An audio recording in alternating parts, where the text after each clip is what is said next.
we probably see a couple Diaz YouTube videos come up in response to that, and probably a couple from Josh as well. It would just it would be a media frenzy if that fight were to be made, and I certainly don't think that fight would disappoint either once it came to go time. No, I don't think it would disappoint either. Well, Jay's come back, so what we'll do is we'll give Jay a ring, and it'll be interesting to find out a little bit about him and about his fight coming up this weekend. So we're going to give him. I'm going to add him in, and we're going to give him a ring now. All right. Okay, so here goes.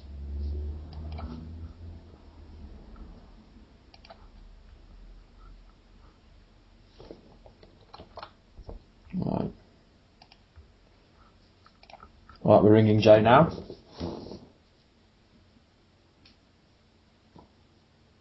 Hi Jay, you okay? Hey, what's going on, man? I'm alright, you alright? I'm good. Good, just to let you know, you're on with myself, Ray, and my co-host Patrick. Right on. Hey, good to talk to you, Jay. Good to talk to you, man. Okay, just let everyone know then, we're joined by Jay Brugh Jr, who will be fighting, you're fighting this Friday, is that right, Jay? Yeah, Friday. And you're fighting for the promotion, which is Fat Boys Cage Productions? Yep. Brilliant. Well, what we'll do is let's talk a little bit about your background. So, how long have you been fighting MMA for, Jay? Oh, man, I've been fighting in this MMA game for about 3 years now. And what's your record? I'm 10-0. I'm currently 10-0 right now. Fantastic. Chuck said, we spoke to, obviously, Chuck. He said that you were undefeated. So, do you want to talk to us a little bit about some of your favourite fights then, and tell us, who you've been fighting and what you're known for, how you win your fights? One of my favorite fights had to be when I was I think it was in 2010 in February.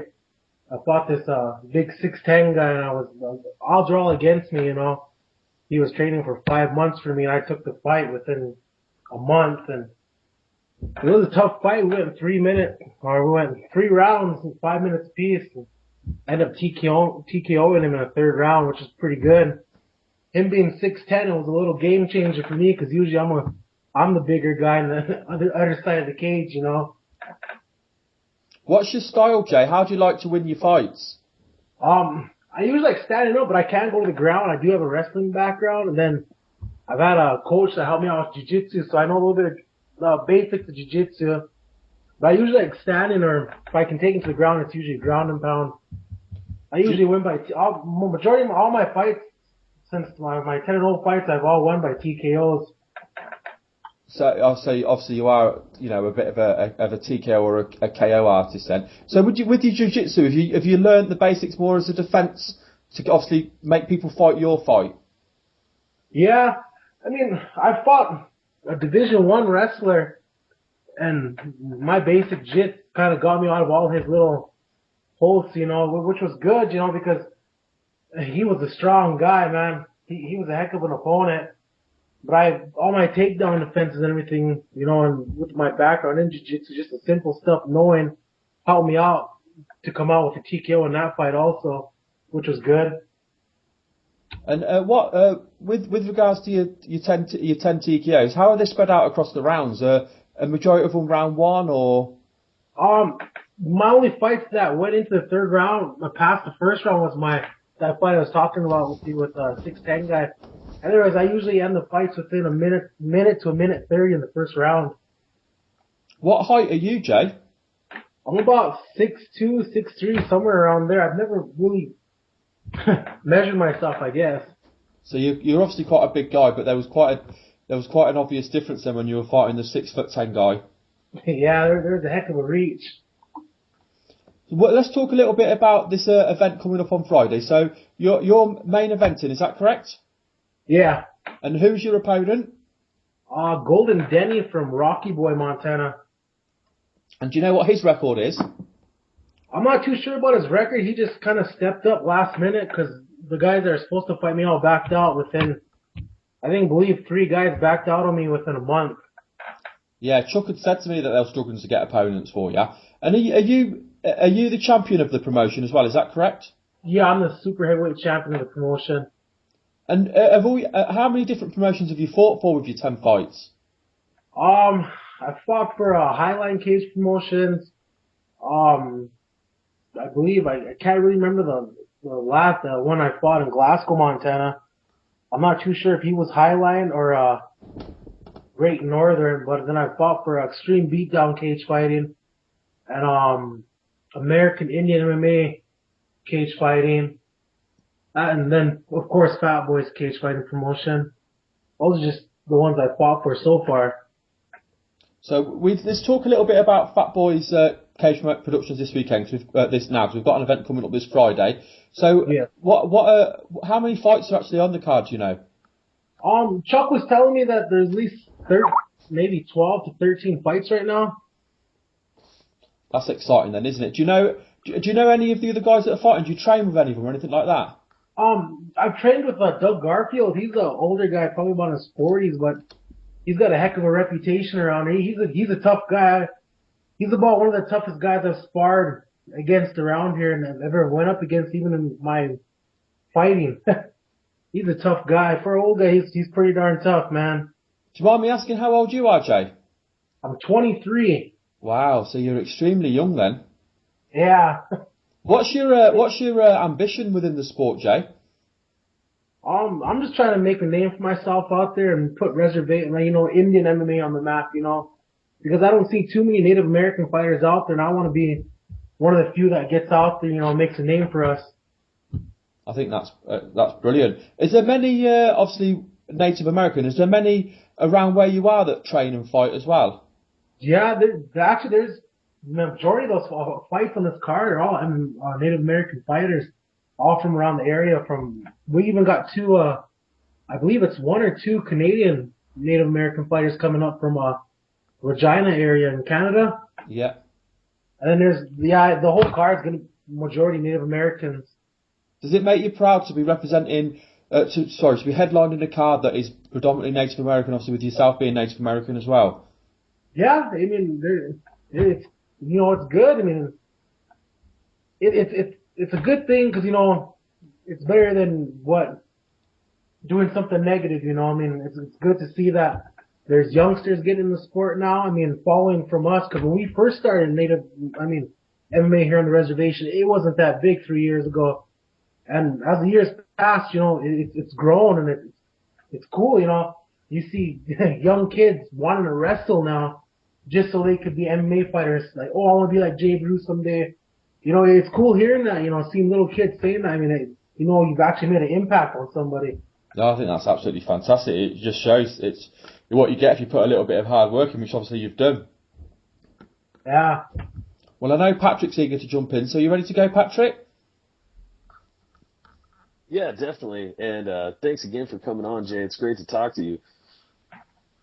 Yeah, man, no problem. Now you mentioned you got a background in wrestling. Is that, or what brought you into mixed martial arts? 3 years ago was the first pretty big promotion here on the reservation. That was the Rumble on the Red, they called it. And, I mean, I've fought a lot through my years growing up. I've never fought, as a sport. I've never boxed or nothing. And right. They had what's that? Oh, I was just saying, right. Yeah, they had this big promotion and a lot of my friends were getting into it. And I was like, man, I should try that out. I ended up trying it out, training for about a month and a half, Well, I mainly was just working on my wrestling, trying to get, refreshed on wrestling because I wasn't too big into the sport then. And I was like, nah, I don't want to get beat up on standing up. So I want to work on my wrestling. So I really worked hard on my wrestling and I ended up going into my fight, ended up TKOing the guy from ground and pound. So then after I got the hands to him, I was like, man, I want to keep doing this. It's pretty fun. It was like a 30-second TKO. Very cool. Very cool. Now your fight with Doug Nordland, I think that's the guy you were talking about who's 6'10"? Yeah, he's a 6'10" guy. Yeah, the first round of that fight, like you're saying, he had the reach. He was trying to keep you at bay with the leg kicks, but you landed a really great slam and were able to work your ground game. Was that part of the game plan to take it to the mat? I really wanted to stand with him because everybody was telling me how great his stand-up was. He's got great stand-up coming from the kicks and stuff. but I knew in my mindset and my game plan that I had him with the hands, you know. But I guess the kick to the head kind of shook me up a little bit, thinking, man, I can't take too many of those in this whole fight. So that's when he kicked me, I checked in, grabbed his leg, and slammed to the ground. And then I wanted to finish him on the ground, but I could hear my corner saying, you got like 20 seconds. And I didn't want to do a 20-second burst to ground and pound, and him not going TKO or the ref stoppage. So I knew we were going to go to the second round, so I just, saved my energy and proceeded to the second with him in that fight. Definitely. And that obviously ended up working out well for you. He, like you said, he ended up getting knocked out in the third round. Yeah. Was he all right? It looked like they were giving him some smelling salts, and he wasn't even waking up. When I took him to the ground the third time, he tried to take my back, and I pulled his arm over me, and I got on side control of him, and I was giving him some pretty good shots to the head, and he went out. I could see him go out. But when you're in the cage, you just want to keep going because your adrenaline's going and the ref didn't see it. So when he went out, I kept hitting him and he came to. Then he started tapping and the ref couldn't see him tapping on the side. So he had such great long arms that he reached like on the side of me, over me, and was tapping out. And then I believe I bruised his ribs up pretty good because that's what he was worried about. He was more worried about those body shots that I was giving him than the head shots. So that's what they're checking out. The doctor's checking his ribs out and stuff at the end of the fight. Oh wow, yeah, that was a really good ground and pound he showed off in that fight. I was gonna ask, is it ever tough finding opponents at super heavyweight? Man, yeah, it is. Like a couple guys have called me out at heavyweight, but then they want me to drop to heavyweight. They don't want to gain 3 to 4 pounds to fight me at super heavyweight. So, there's a lot of opponents out there in heavyweight, but in super heavyweight, it's pretty thin, especially with my 10-0 rep right now. Any super heavyweight that hears about me or takes the fight, they're like, I don't know, and usually back up a month prior to the fight. Yeah, definitely. I'm sure not a lot of people want to step up, 10-0, mostly first round knockouts, someone like yourself. Heck, and I saw your YouTube video, what was it, Res Life, and you were pulling this 2004 Chevy, just part of your training for a fight with Apache. Is that part of your normal workout regimen? That one was just something. I was just trying different stuff out, and then I'd like to do that again, but I don't have that blazer no more, so I don't know what else to pull. I don't want to be pulling the Mustang out there. There you go. Hey, you gotta get something out there. Yeah. Well, it was very good having you on, Jay. And I know Ray would like to wrap it up with you. Ray, if you got anything else.